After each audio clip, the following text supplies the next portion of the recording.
Tudo da Canção Nova em um só lugar. Canção Nova Play. O Senhor esteja convosco.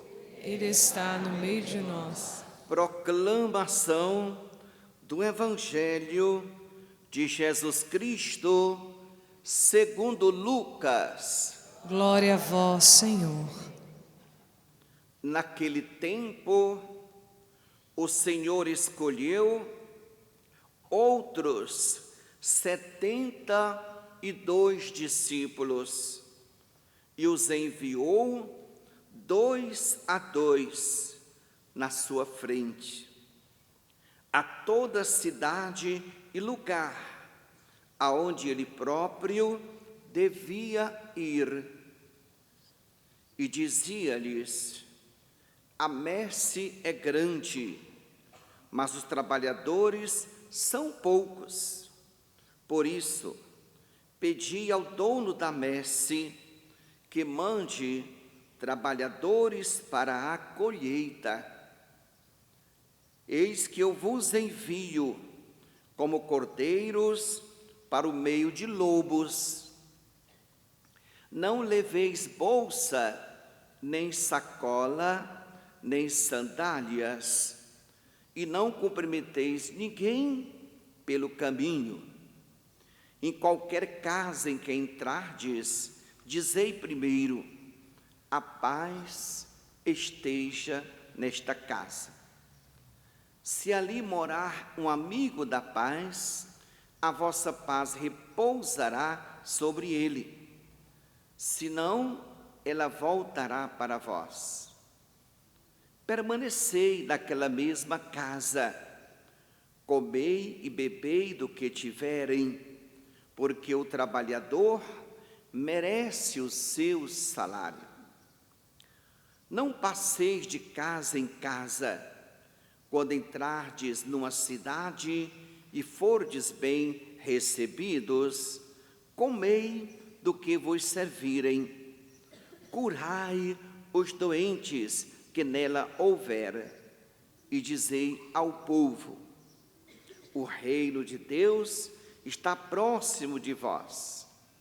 Mas quando entrardes numa cidade e não fordes bem recebidos, saindo pelas ruas, dizei: até a poeira de vossa cidade, que se apegou aos nossos pés, sacudimos contra vós. No entanto, sabei que o reino de Deus está próximo. Eu vos digo que naquele dia Sodoma será tratada com menos rigor do que essa cidade. Palavra da salvação. Glória a vós, Senhor. Vamos aplaudir a palavra?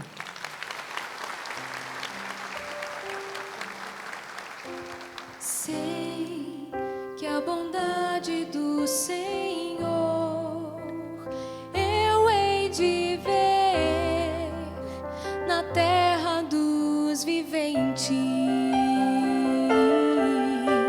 Sei que a bondade do Senhor eu hei de ver na terra dos viventes.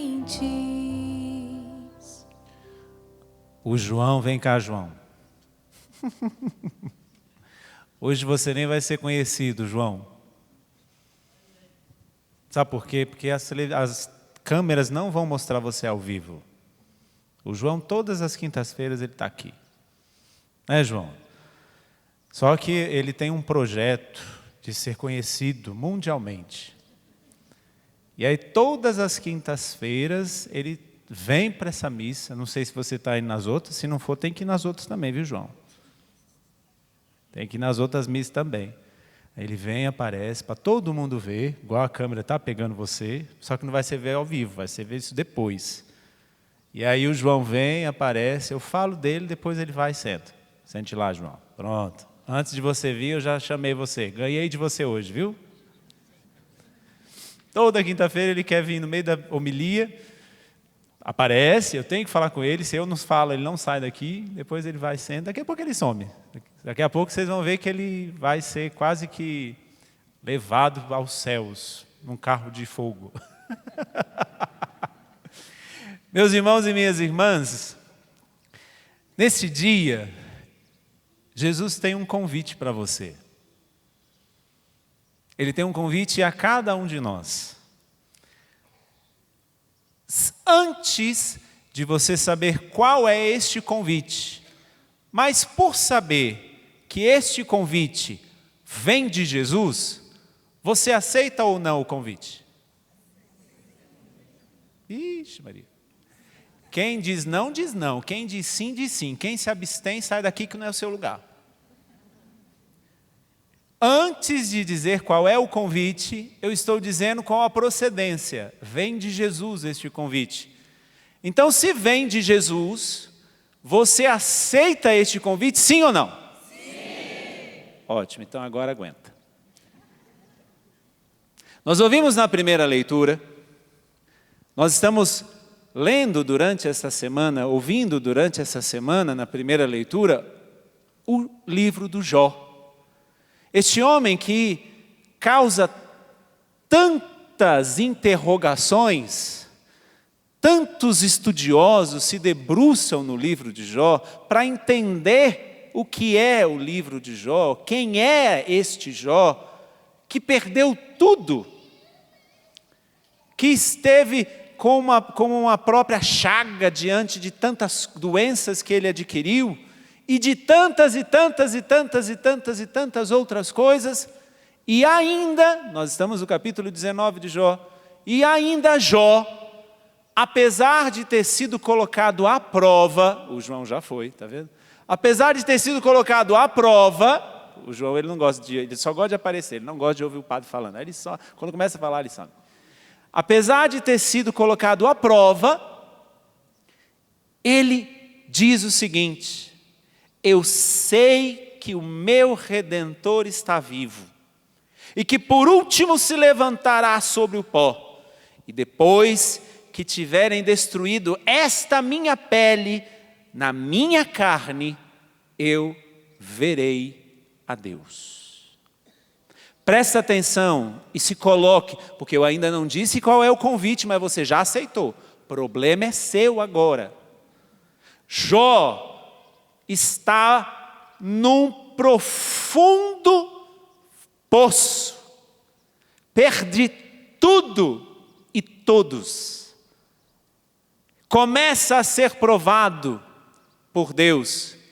E na prova que ele está tendo, ele diz, ele faz a sua profissão de fé, que eu não sei se nós faríamos se nós estivéssemos na mesma situação de Jó.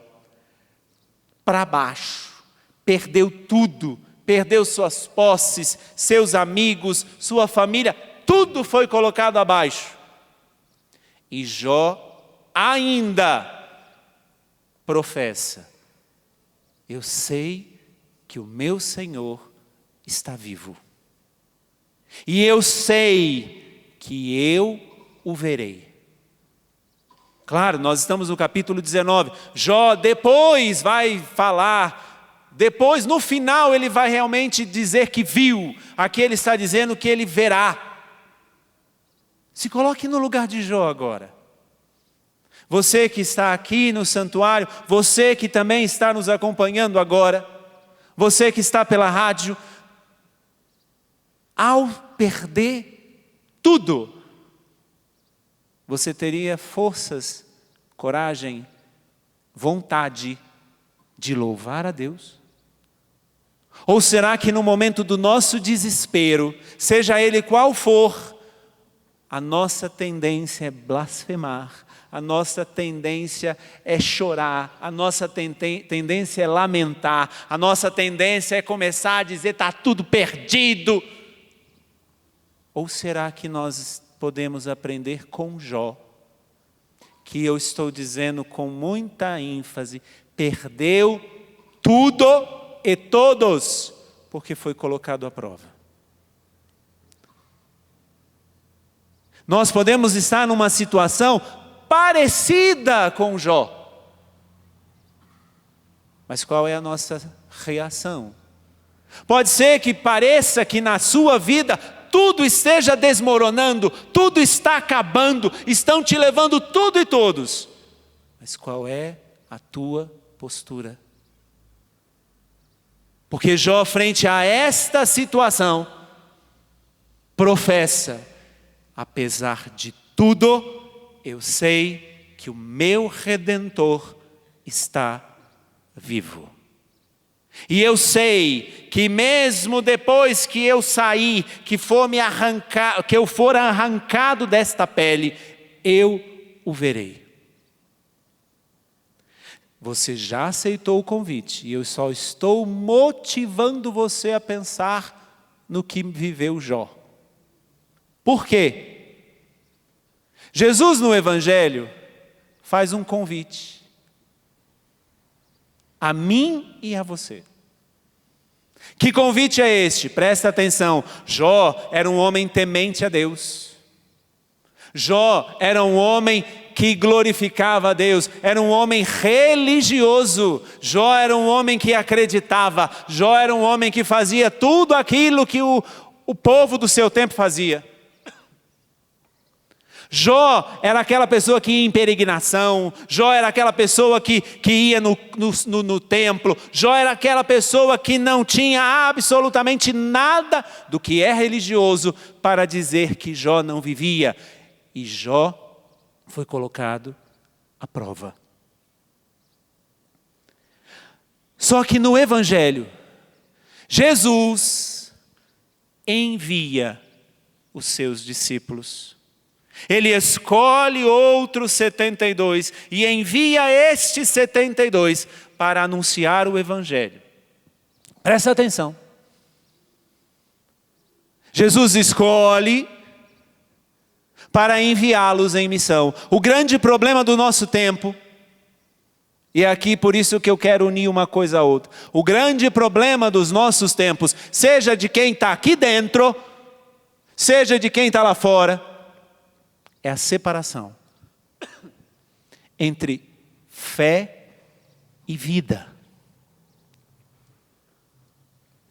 Muitas vezes, nós pensamos que porque frequentamos a missa aos domingos, porque fazemos as nossas orações, porque acreditamos em Deus, conversamos com Ele, basta. Não, não basta. Essa fé que eu tenho, ela precisa se transformar em vida. De que maneira? É o convite que Jesus faz a mim e a você, e você já aceitou o convite. Qual? Sair pelo mundo anunciando o nome dele. Não basta as nossas igrejas estarem cheias. Não basta nós falarmos que o número de católicos cresceu. Não basta. Porque é quando justamente nós vivemos uma fase como esta que estamos vivendo, pré-eleições, é que a nossa religião, é que a nossa fé, que o nosso ser cristão deve se manifestar. Não somente neste momento, mas na nossa vida lá fora. Porque é muito bonito nós chegarmos e sermos bem acolhidos na igreja, e todo mundo, eu gosto de dizer isso, todo mundo na igreja tem cara de anjo barroco. Bochechudinho, faz biquinho assim, dobra até a cabecinha quando vai diante do Santíssimo. Lindos! Chega lá fora, é que eu quero ver a vida de vocês. É que eu quero ver a nossa vida. Porque o que Jesus está dizendo, trazendo a experiência de Jó, que Jó era um homem temente a Deus, Jó era um homem que também poderia até dobrar a cabecinha como um anjo barroco dentro do templo, mas Jó foi provado, e aqui ainda ele está dizendo: eu sei que o meu Redentor está vivo, e eu o verei. E é este que nós acreditamos que está convidando a mim e a você, a quando nós sairmos daqui, nós levarmos o evangelho dele lá onde nós estamos. Como, padre? Se muitas vezes nós não sabemos falar, se muitas vezes nós não sabemos dizer, se muitas vezes nós não temos oportunidade, tem sim, dia 7 você vai ter oportunidade disso, de provar se você é católico, cristão ou não. Não se deixando vender por uma dentadura, não se deixando vender por um milheiro de tijolo ou qualquer coisa que seja. É agora, é nesses momentos que nós provamos se a nossa carinha de anjinho barroco com o pescocinho quebrado está junto aquilo que cremos com aquilo que vivemos ou está separado. Porque esta é a grande desgraça dos nossos tempos. Muitos católicos dentro da igreja, de pastorais, disso, daquilo outro. De pastoral familiar. Com um exemplo que eu estou dando, que eu fiquei sabendo na Conchinchina tem. Sabe onde é a Conchinchina? Sabe onde é a Conchinchina? Então, lá tem isso.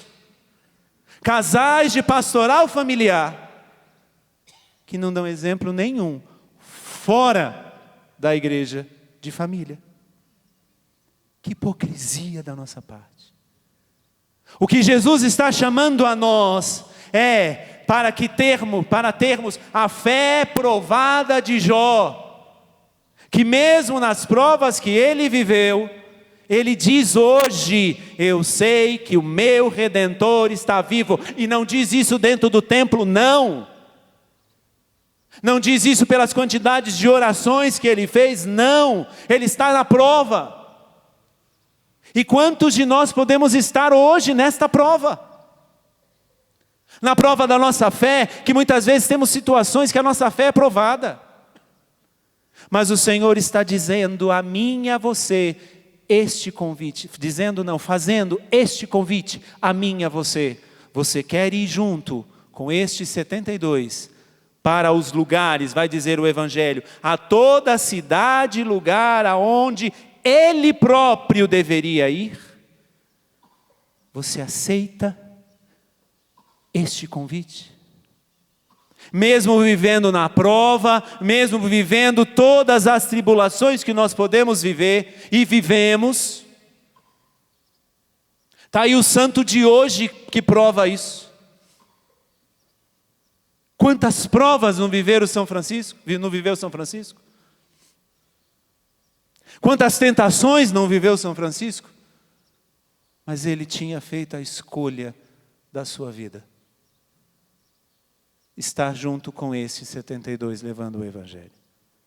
Como que nós levamos o Evangelho? Aí é tudo que Jesus vai dizer. Primeira coisa.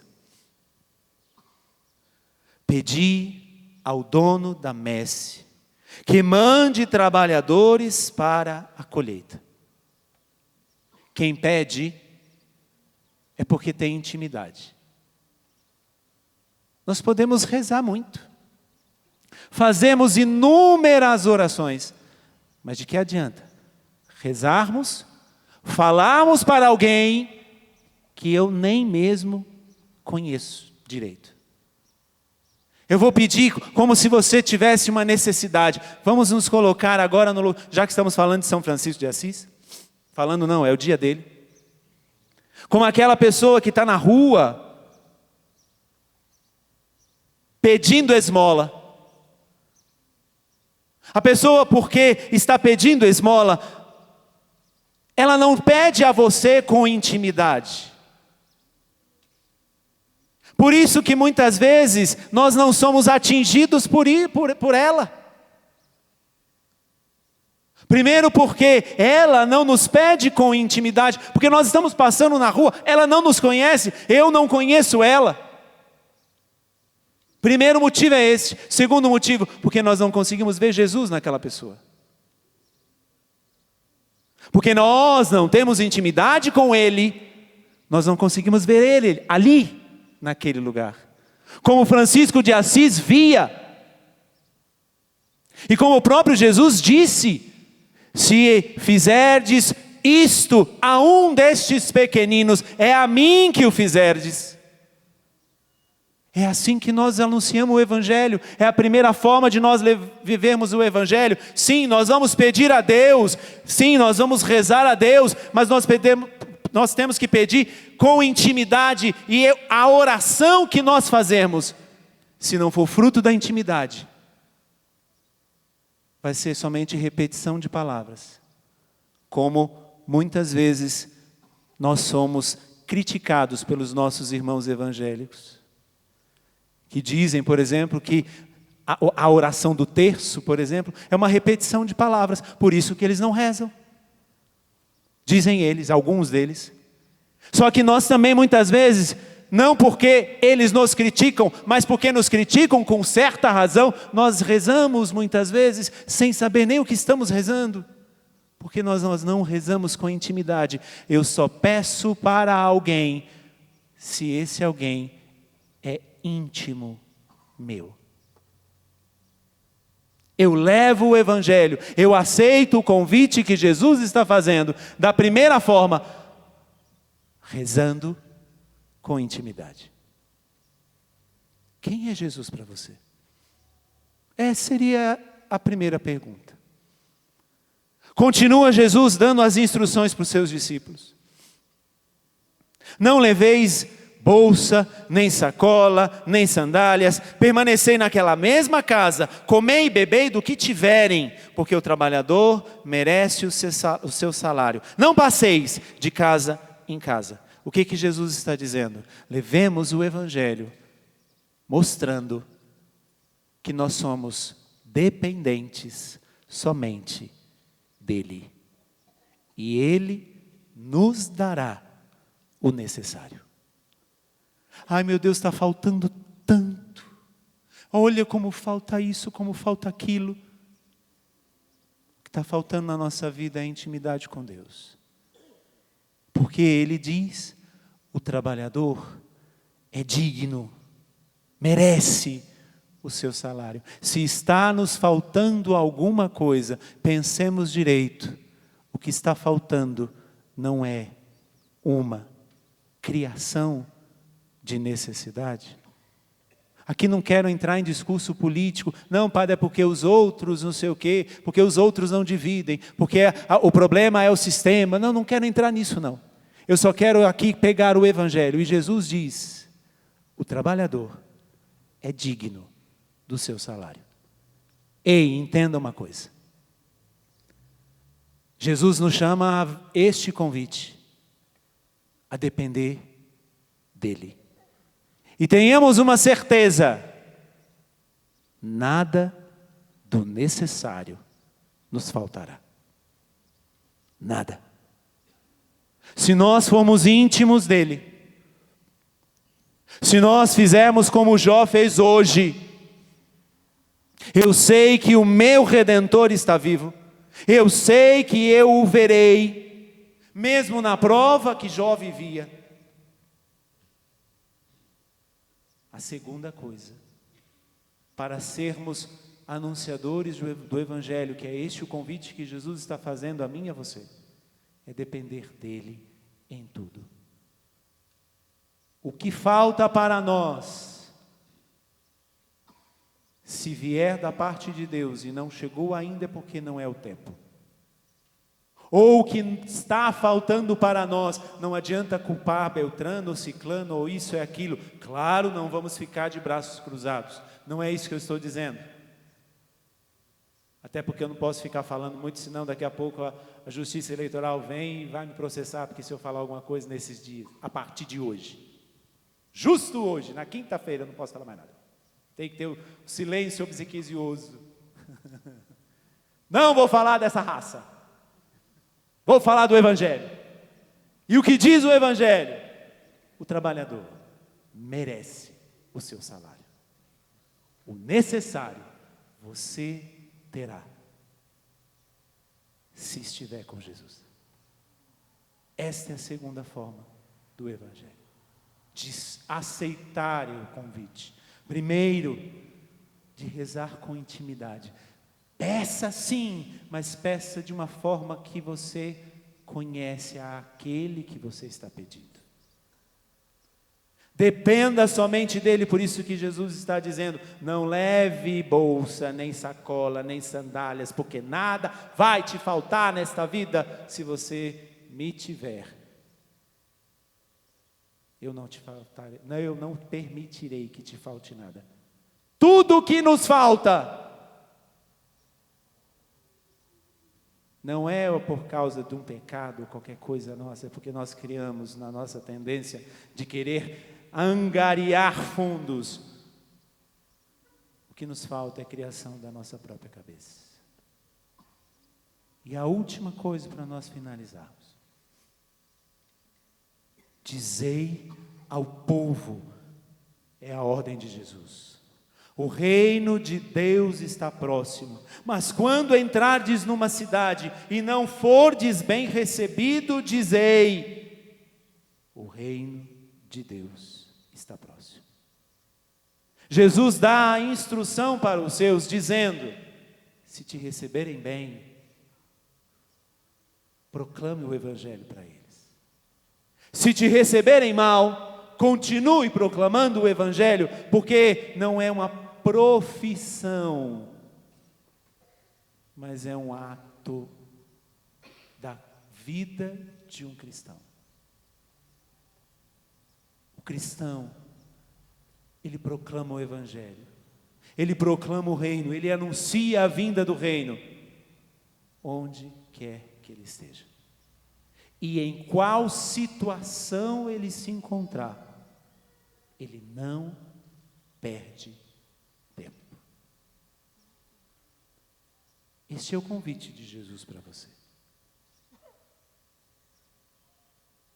Primeiro convite, ele nos dá uma figura, Jó, que na prova de ter perdido tudo e todos, professa: eu sei que o meu Redentor está vivo, e eu um dia o verei.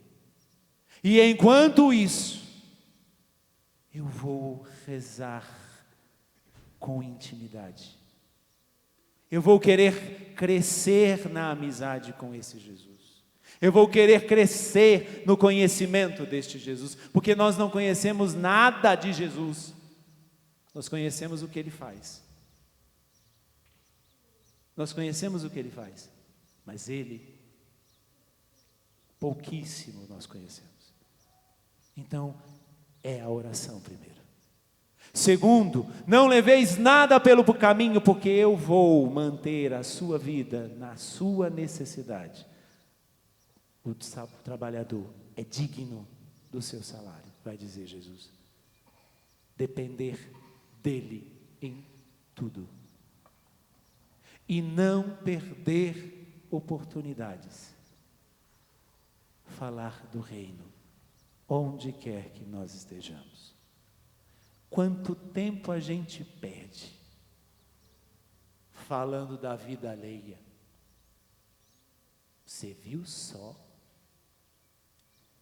Olha onde ela está. Você viu que hora que ela chegou? Futequeira. Vai cuidar da tua vida. Vai pegar um amarrado de roupa para lavar? Linguaruda. No lugar de nós ficarmos falando da vida alheia, por que nas nossas conversas nós não falamos da vida do céu? Este é o convite de Jesus para você. Agora cabe a cada um aceitar ou não. Você disse que aceitaria. Agora, arque com as consequências de quando você sair por essas poucas portas que esse santuário tem. Ou seja, se você quiser fugir, poucas portas você vai encontrar abertas. Mas uma coisa eu te digo: